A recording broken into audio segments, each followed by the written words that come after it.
It's the Real Estate Podcast, brought to you by ANZ Home Loans for financial well-beings. And welcome back to another episode of the Real Estate Breakfast as we cover the very latest in property news every morning on iHeartRadio, Spotify and Apple Podcasts. And another weekend is calling us after today. Gee, the week went by lightning fast. And it seems to be the way that we're continuing for the year. And today is February the 2nd, a Friday. And coming up this morning, once again, and for the second time in 2024, we are talking mortgages, something that many of us cannot escape. As we said the other day, high numbers of millennials are choosing life experiences over commitments to a 25 to 30 year traditional mortgage. But if you're married with young children, this really isn't so much an option. But if you are a single digital nomad that is living for one new experience after another, you can probably afford to look at this. To hell with the mortgage, many are saying. Which is right and which is wrong? Well, I'm probably in the camp where I would say neither one of them is wrong. They are both right. It just depends on your viewpoint. And as I said, you only have one life, and the most valuable commodity these days is time, without a doubt. And Anthony Landau, the Managing Director of Equilibria Finance, is back for your 2024 year. And good morning, Anthony. Welcome back to the Real Estate Breakfast. Whereabouts are you? Good morning, Craig. Great to be here. Well, I've got an extended long weekend, so I'm actually coming courtesy of Elon Musk's Starlink from the snowy plains down in the snowy mountains of New South Wales. So just an annual camping trip. Been a fantastic time. Finishing up at the end of the week. So yeah, I'm coming to you live from the snowy mountains today. Oh, man. Well, the quality's great, so thank you, Elon, for that. Camping, so probably not for me. Too many creepy, crawly things around, so they obviously don't bother you. Yeah, we've had a good time. We do it each year, and plenty of wildlife. Always good fun. Nice to walk amongst the mountains and get out of the city for a week or so. Yeah, well, it's the right time to do it, isn't it? At this time of the year, as opposed to when there's too much snow around. Yeah, it's a lovely time. It's a good dry heat, not too hot, no humidity. So fantastic time. And yeah, as you say, well away from the snow season. Now, I just want to go back to what I was just saying at the top, digital nomads versus mortgage commitment. Now, you deal with these first home buyers all the time, but this was borne out just a few days back. I was talking about it, and the numbers are definitely showing that there's huge amounts of millennials just deciding not to get a mortgage. Yeah, it's interesting. I think we've seen a fair bit of talk about this from a demographic perspective, that there has been a shift in maybe people marrying later, maybe first home buyers being later down in their life cycle. A lot of millennials maybe living at home or not putting down their roots anywhere specifically, and essentially, as you say, enjoying life. And it's reflected in maybe how they approach their work, where they're looking to find a job that might be more itinerant, that they can do from anywhere, as distinct from the traditional way of going to the city, working at a firm for 15, 20 years. And I think that is reflected in their approach to whether it's property or shares or other investments, and how they're looking at that. So yeah, we have seen a shift even tacitly around maybe the age of people entering the market, and also maybe some of those married couples, maybe a little bit older than traditionally in their early 20s when we were all growing up. Yeah, no, it's definitely changed, that is for sure. And that is Anthony. He is in the snowy mountains.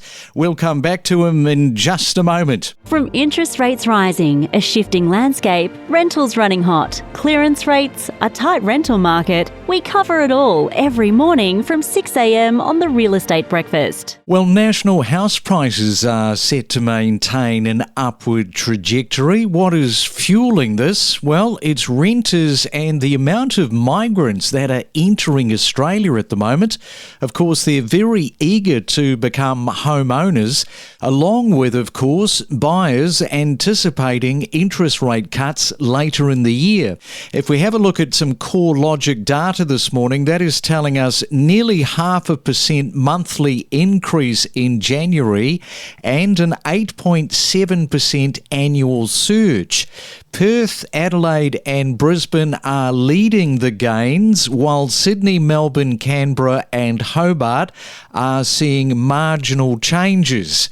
What is happening in the rental space? Well, rents experienced their strongest monthly rise since April, with Sydney's median home price now at 1.12 million. Brisbane stands at almost 797k and Melbourne at just over $777,000.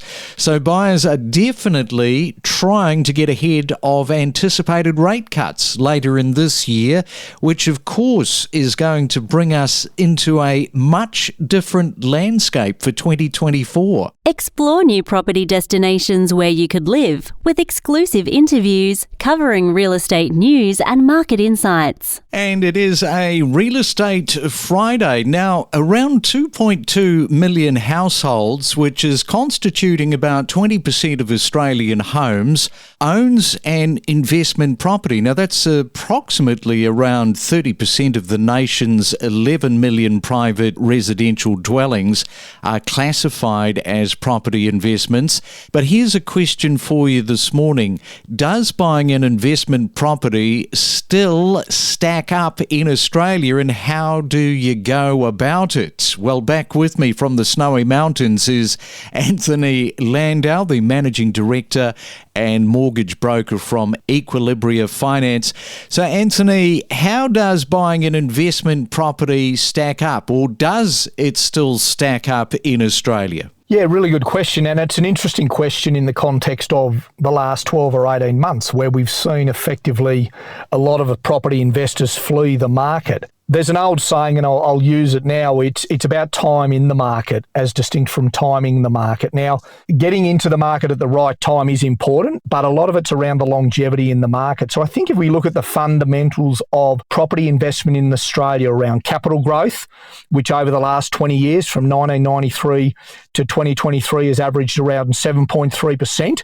So if you compare that to other asset classes, whether you got your money sitting in cash, shares, cryptocurrency, it's about 7.3 over 20 years. Rental yields have been at record highs.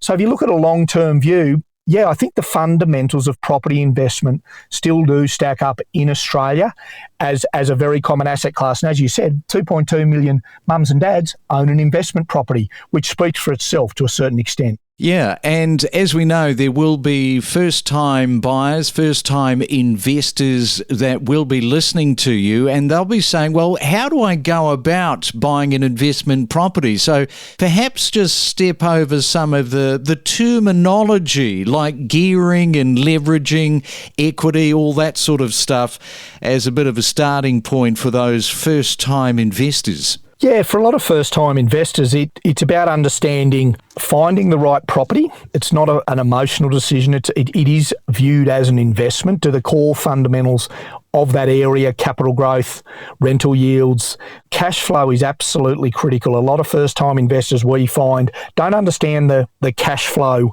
concept around what it's going to cost you to hold the property. Is the property going to be cash flow positive, where, for example, your rent exceeds the costs of holding the property? Or is it in fact going to be cash flow negative, where the costs of holding the property are more than the income coming in? And in that sort of case, that's called negative gearing, and you get a tax benefit of that. So we talk about leverage, we talk about using equity. What that means is if you've got an existing home, there might be some equity that you can use, borrow against that existing home to actually leverage into the market to buy an investment. And as I touched on before, you've got what's called gearing strategies. A lot of people say, hey, I want to negatively gear an investment property. But when you actually do the numbers, you find that it's actually positively geared, where the cash flow or the income is greater than the cost. So it's really important to understand how you can get in the market, the cash flow required for the market, and what sort of strategy you're looking for, cash flow positive, what's it going to cost to actually hold the property. And of course, these first-time investors, they really sort of try to distinguish between other asset classes, like what are the benefits by owning an investment property? And there are many, right? Plenty of varying degrees of the difference between other asset classes. Yeah, look, as people build their wealth accumulation strategy, they're starting to think about, hey, do I put my money in cash? Do I put it in cryptocurrency or startups? Do I look at putting my money in property or shares? It's always a bit of a head-to-head debate. Do we go Aussie shares or property? And there's a number of benefits, I guess, around property. One of them is that over time, property tends to be less volatile than the stock market. So what that means is if you look at the stock market, you might see quite a bit of volatility. But again, that levels out over time. It might be for an investor, it's more a tangible asset that they can go and look at, understand the market, than investing in a stock market or investing in a parcel of shares that might be done in companies they don't really have a lot to know about. Property can often be easier to access as well through borrowing. So you can use leverage, you can access funds through the bank to actually borrow. So it can be easier and cheaper to access and borrow money. So there are a lot of benefits of property. You've got a physical asset, it's less volatile, you got your capital growth and you got your income. I guess the cons or the things to look out for is cash flow. What's it going to cost to hold the property? Understanding the impact of interest rates, vacancy rates, understanding it may not always be tenanted, and property can go down. So really making sure you understand and do your research on the right areas to buy into. And just before I let you go and let you get back to the family there in the snowy mountains, what about investors for 2024? How do you think that is going to play out for investors? So bringing it back to the here and now, I think investors are going to start coming back into the market. We've seen the worst of the interest rate rises over.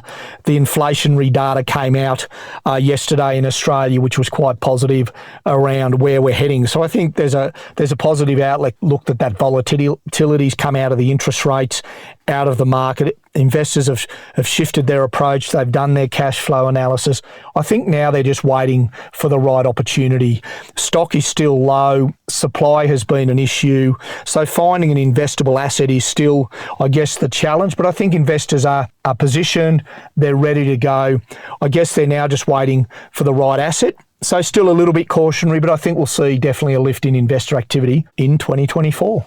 All right. Well, good on you, Anthony. I'll let you get back to the family, back to the relaxation. Enjoy the rest of the days for your extended break and look forward to catching you back when you're in Sydney. Sounds like a plan, Craig, and look forward to being back on next time. Remember, we are not a real estate company. We are 100% all about increasing your awareness and knowledge for buying and selling properties. ASDI Sydney and Melbourne have come out in your report much friendlier for buyers entering the market, while Brisbane and the Gold Coast less favourable. Yes, and I know that this can be very surprising to quite a lot of people, but what we're talking about here is that in Sydney and Melbourne, they are the capital cities that has been hit the most when it comes to higher cash rate. Overall, as an average, their property market is the one that has seen a declining trend. And because of that, we actually saw a lot more suburbs in Sydney and in Melbourne that has had a softening in price. We connect you to the best real estate information across Australia.